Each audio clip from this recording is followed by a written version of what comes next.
வணக்கம். சற்று முன் கிடைக்கப்பெற்ற ஒரு மிக மிக முக்கியமான செய்தி ஒன்று வெளியாகி உள்ளது.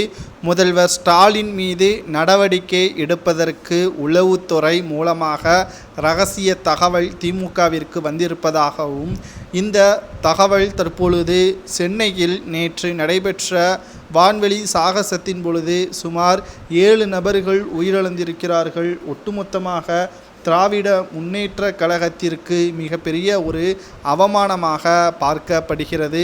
இந்த சாகசத்தின் பொழுது உயிரிழந்த குடும்பத்திற்கு 5 லட்சம் ரூபாய் கொடுப்பதாக ஸ்டாலின் அறிவித்தாலும், மெரினா கடற்கரையில் பல லட்சம் மக்கள் கலந்து கொண்டது எப்படி? எதிர்பாராத மக்கள் தொகை வருவார்கள் என்று உளவுத்துறையினர்கள் திமுகவிடம் தெரிவிக்கவில்லையா?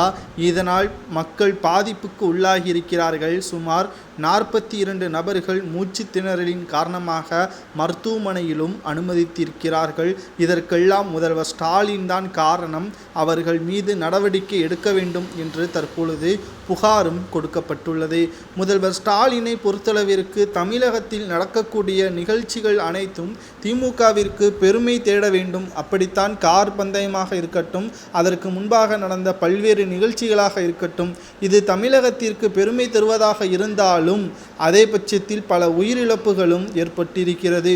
ஒரு நிகழ்ச்சியை தொடங்க வேண்டும் என்றால், அதை தொடர்ந்து நடத்த வேண்டும் என்றால், மக்களின் பாதுகாப்பை கருதி அதை எப்படி கொண்டு செல்ல வேண்டும் என்ற கொஞ்சம் கூட திராணி இல்லாத ஒரு அரசாகத்தான் திமுக இருக்கிறது.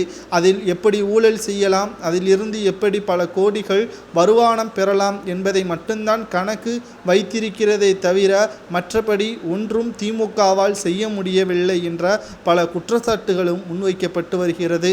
திராவிட முன்னேற்ற கழகத்தின் தலைவரும் தமிழக முதல்வருமான ஸ்டாலின் அவர்களுக்கு நிச்சயமாக அவரது பதவியை பறிக்கக்கூடிய வகையில் நடவடிக்கை எடுக்கக்கூடிய அதிகாரம் மத்திய அரசிற்கு இருக்கிறது, ஆளுநருக்கு இருக்கிறது. உடனடியாக இதனை கவனத்தில் கொண்டு முதல்வர் ஸ்டாலின் அவர்களிடம் இதற்கான காரணத்தை ஆதாரத்துடன் கேட்க வேண்டும். உயிரிழப்பிற்கு காரணம் வெயில் தாக்கம்தான் என்று திமுகவின் அமைச்சர்கள் கூறினாலும் அதை ஏற்றுக்கொள்ள முடியவில்லை.